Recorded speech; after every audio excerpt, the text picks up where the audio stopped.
Hey everybody, welcome to another episode of Eddie Phoenix. I don't want to make this episode somber or anything like that because those of you who I'm sure are on the news right now kind of looking at what's going on. Chester Bennington, the one of the front men of Linkin Park, was of course found dead today, and it was still very sad, especially for me, but I like to jump on things like this because a lot of people who might have known him for his music and stuff like that might not have known him in his personal life for things that he actually went through as an individual. I like to do episodes like this. This is called Artist Analysis. I like to do episodes like this on the life of the artist, on their accomplishments. Their music you guys already know, but you know very little about what they actually went through as a person.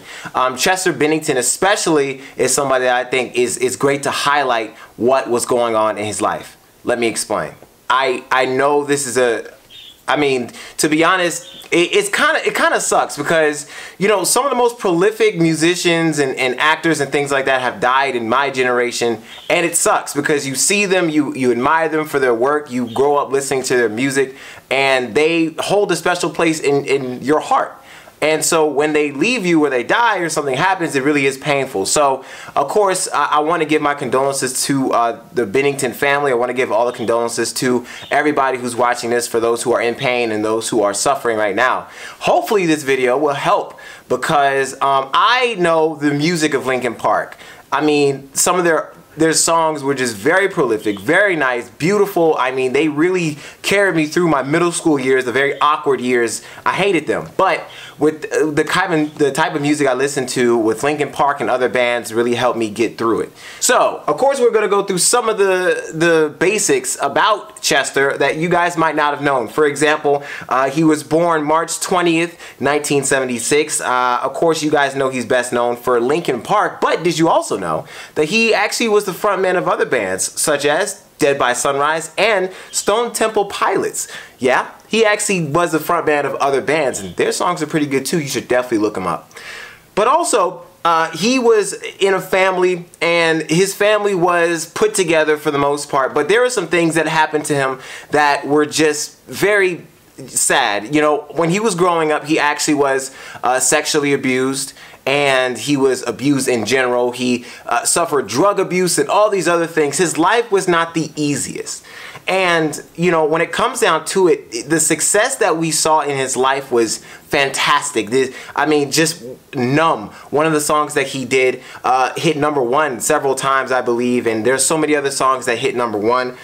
For example, it was the fact that he worked so hard to get his music out there. Hybrid Theory, one of the best albums that he put out back in 2000. That was really where I learned about him and the band. Knowing his personal struggle and really seeing how his life played out, it really does shed a light on how celebrities are seen as these gods or these people that are infallible and can't be hurt. His life was fantastic up to the point where he really became a star. Yes, he had a hard life. Yes, it was a lot of struggles that he went through, but the success that he had in his later years were magnificent. I mean, I could read you all this stuff. You know, we're talking about one of his studio albums, Meteora, 2003, Minutes to Midnight, 2007, 1,000 Suns, 2010, Living Things, 2012. All these different albums made so many prolific indentations on our life, our ears, our minds, our souls.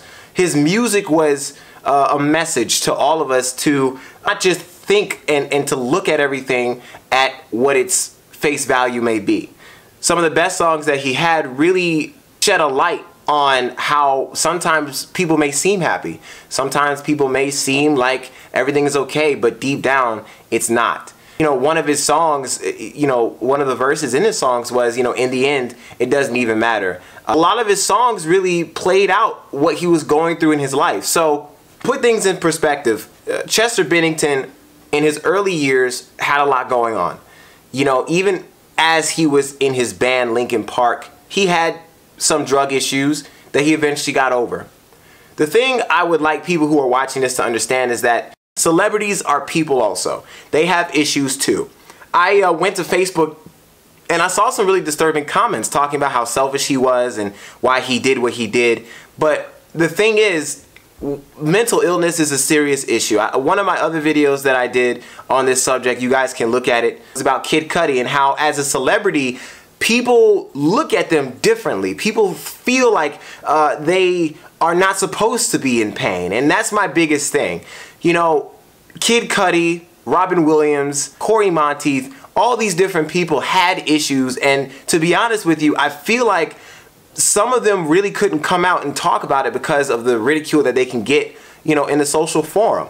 For example, you know, Ed Sheeran just completely cut off his Twitter all because people kept commenting mean things to him. He had to get rid of it because he realized it was actually hurting him. And that's what I think the biggest point of this video is that, you know, Chester was a great man. He had a lot of struggles, but he got through them in his own way. And I think all the way up to the end, he really did struggle to make sure that he kept good face, he kept a good appearance in the public forum. And so what I want you all out there to really understand is that regardless if they are a celebrity, regardless if they are, you know, a sports entertainer or somebody who's on TV or even your own friend or family member, you have to realize that sometimes they may seem happy on the outside, but to know who they really are and to really get some knowledge on what they feel on the inside is very important. I feel like Chester could have got more support from his fans. I feel like a lot more support could have been given to Linkin Park. Of course, to be honest with you, I feel like there's a lot of things that happened in his life that made him feel like he couldn't talk about some of his issues. And so mental illness and depression and things like that, they are a real issue. People are killing themselves every day. And, you know, they might not have stories about them on the news, or they might not be trending on Google, but it happens more often than, of course, people think. So I hope that this video really helped you guys to realize that Chester Bennington was more than just a musician. He was a person. And, you know, at the end of the day, we all are just people, and regardless of our accomplishments, regardless of what we do in our lives, we still we have pain, we still hurt, and you know, we just pray for his family. We pray, of course, for the band, because this is going to be really hard on them.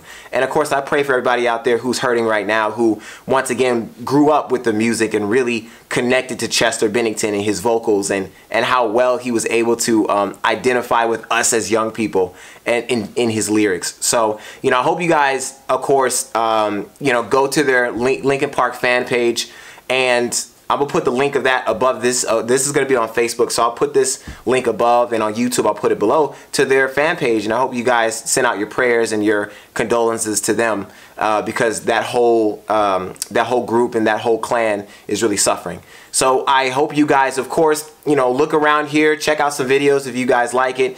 And of course, I hope you guys have a great day and a better tomorrow. I'll see you guys later.